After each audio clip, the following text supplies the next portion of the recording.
Dans notre Bible, au livre de Lévitique, chapitre 3, Lévitique 3, offrande de paix, offrande de paix. Répondons à la question, qu'est-ce que la paix? Qu'est-ce que la paix dans les Saintes Écritures? On va parcourir les Écritures pour montrer la signification du mot paix qu'on voit très constamment dans les Saintes Écritures. La paix est quelque chose que tout le monde veut, mais quelques-uns seulement semblent la trouver. Elle peut être définie comme la tranquillité, l'harmonie ou la sécurité.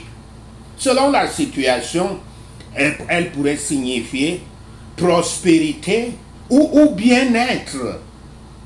Différentes formes du mot paix se trouvent 428 fois dans la traduction biblique de King James.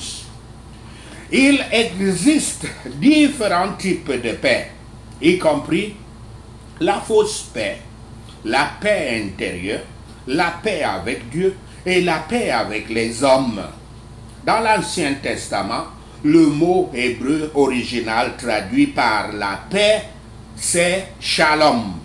Et il se réfère aux relations entre les gens. Comme cela est dit à Genèse 34, verset 21.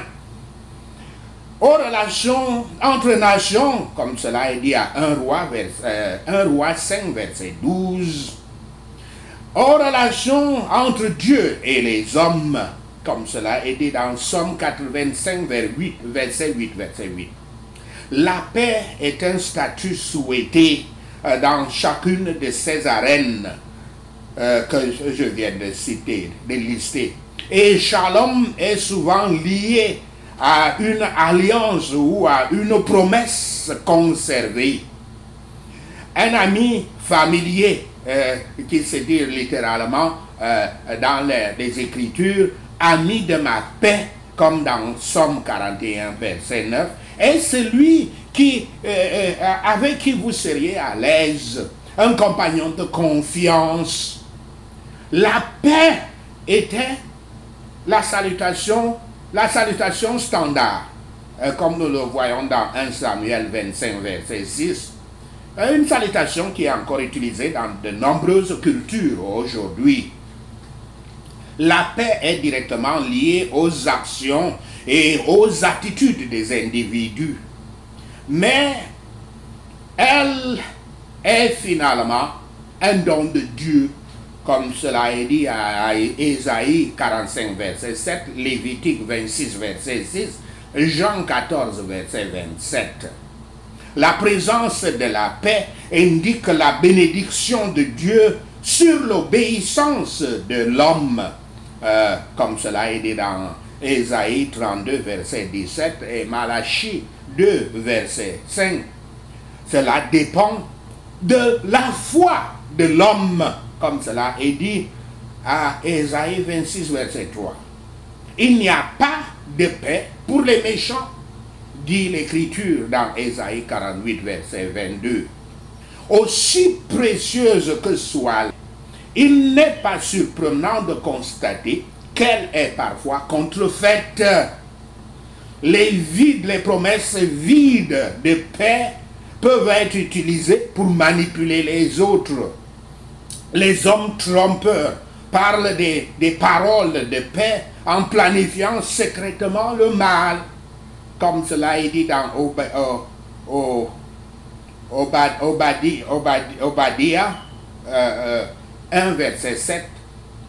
L'Antichrist confirmera un traité produisant une paix temporaire qu'il brisera brutalement quand il révèle ses vraies couleurs, son vrai visage, comme cela est dit dans Daniel 9, verset 27. Les faux enseignants, les faux prêcheurs, les faux prédicateurs proclament la paix quand Dieu proclame réellement le jugement, comme cela est dit dans Ézéchiel 13, verset 10 à 16. Au temps de Jérémie, les chefs religieux ne se souciaient que des symptômes des problèmes nationaux, sans aborder la racine pécheresse de la crise. Ces faux prophètes déclaraient que tout était bien entre Dieu et Israël. Et ils disaient « paix, paix, paix », disait-il, quand il n'y avait pas de paix. En réalité, comme cela est dit en Jérémie 6, verset 14. Dans le Nouveau Testament, le mot grec original traduit par la paix est eiren. Eiren. Et il se réfère au repos et à la tranquillité. Le point focal de la paix dans le Nouveau Testament est l'avènement de Yahshua Christ, tel qu'annoncé par les anges dans Luc 2, verset 14, en disant « la paix sur terre, la paix sur terre ». Ésaïe avait prédit que le Messie serait le prince de la paix dans Ésaïe 9, verset 6. Il est appelé le Seigneur de la paix dans 2 Thessaloniciens 3, verset 16. C'est grâce à la justification du Christ que nous pouvons avoir la paix avec Dieu, comme cela est dit dans Romains 5, verset 1. Et que la paix gardera nos cœurs et nos esprits sécurisés, comme cela est dit dans Philippiens 4, verset 7. Dieu nous ordonne de chercher la paix dans Somme 34, verset 14, Matthieu 5, verset 9. Nous devrions, je cite, faire tous les efforts pour faire ce qui conduit à la paix. Fin de citation, comme cela est dit dans Romains 14, verset 19. Bien sûr, il y aura des gens qui ne désirent pas la paix, mais nous devons encore faire tout notre possible pour être en paix avec eux, comme cela est dit en Romains 12, verset 18.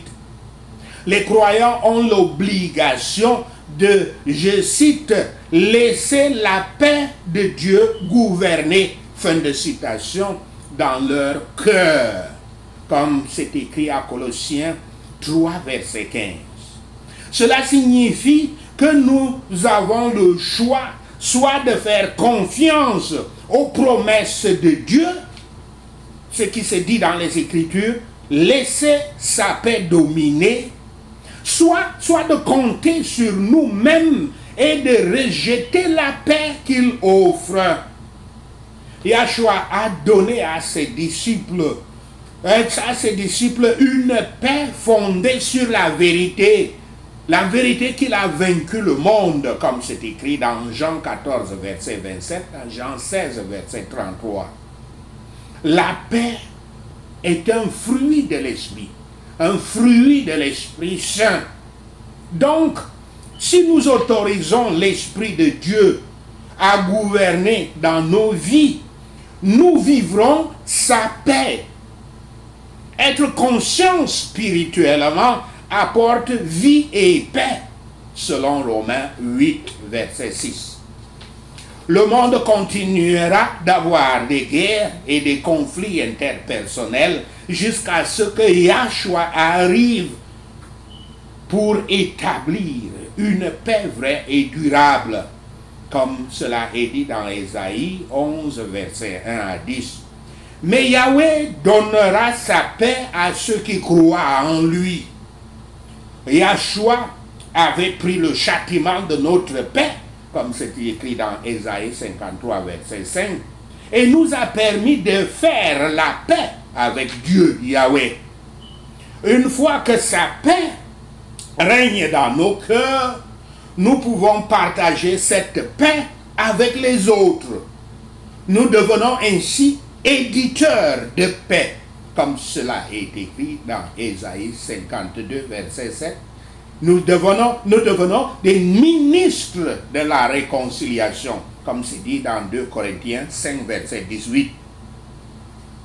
Lévitique 3, verset 1 à 5 l'offrande de la récolte, de la production de troupeaux. Les offrandes de la paix considéraient Dieu comme donneur de toutes bonnes choses. Celles-ci étaient divisées entre l'autel, le prêtre et le propriétaire, le soumissionnaire. On les appelait offrandes de la paix parce qu'en elles, Dieu et son peuple avaient fêté en signe d'amitié. Les offrandes de paix étaient offertes par voie de supplication. Si un homme cherchait une miséricorde, il ajouterait une offrande de paix à sa prière pour cela.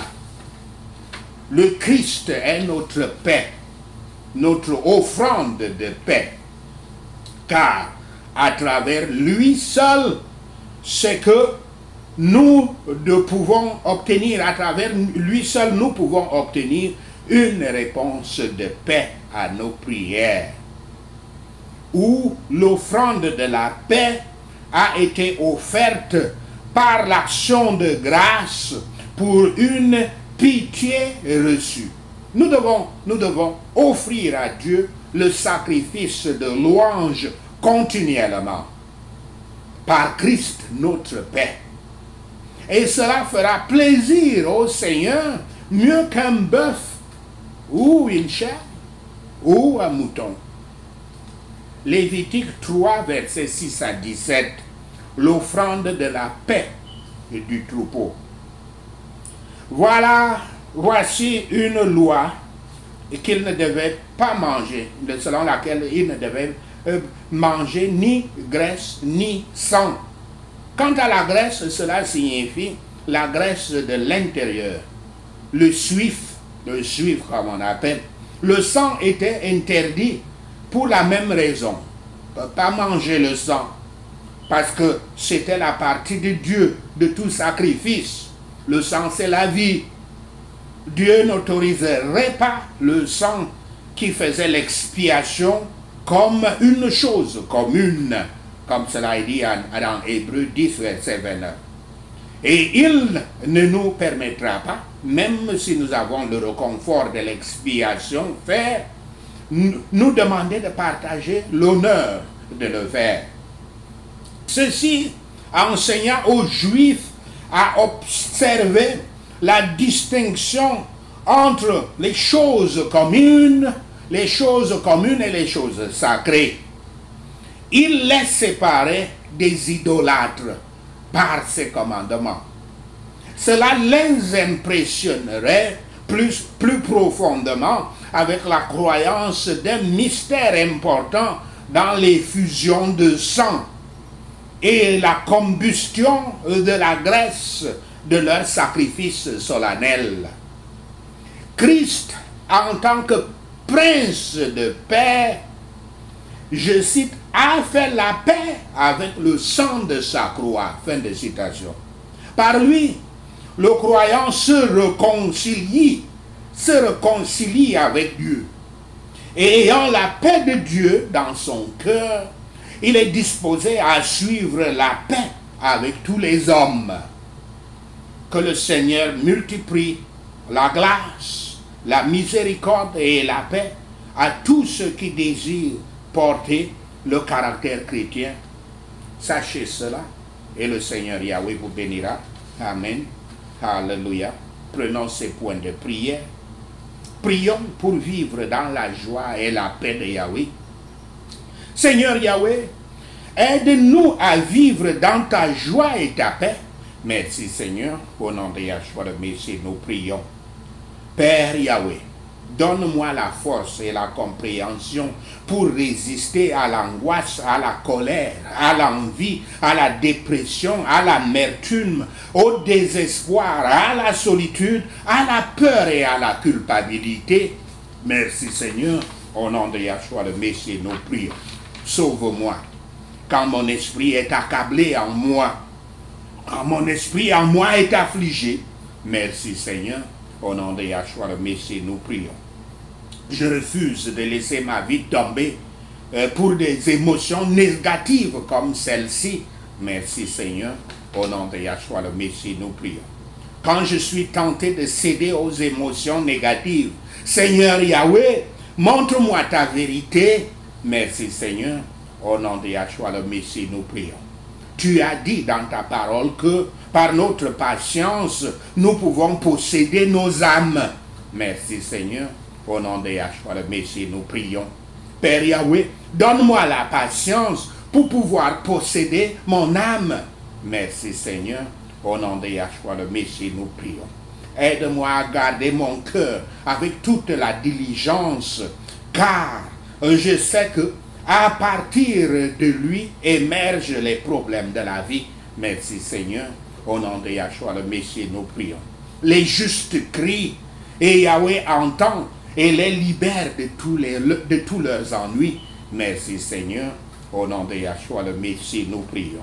Yahweh est proche de ceux qui ont un cœur brisé et sauve ceux qui ont un esprit contrit. Merci Seigneur. Au nom de Yahshua le Messie, nous prions. Seigneur Yahweh, nous te remercions pour tes paroles de sagesse, tes paroles de direction, tes paroles d'enseignement, tes paroles d'illumination, tes paroles de renforcement spirituel, de croissance spirituelle, d'élévation spirituelle. Seigneur, nous te remercions que tu as entendu nos prières. Père Yahweh, nous te remercions pour tes réponses à nos prières. Nous te rendons gloire, nous t'adorons, nous te louons. Au nom de Yahshua le Messie, nous prions. Amen. Alléluia.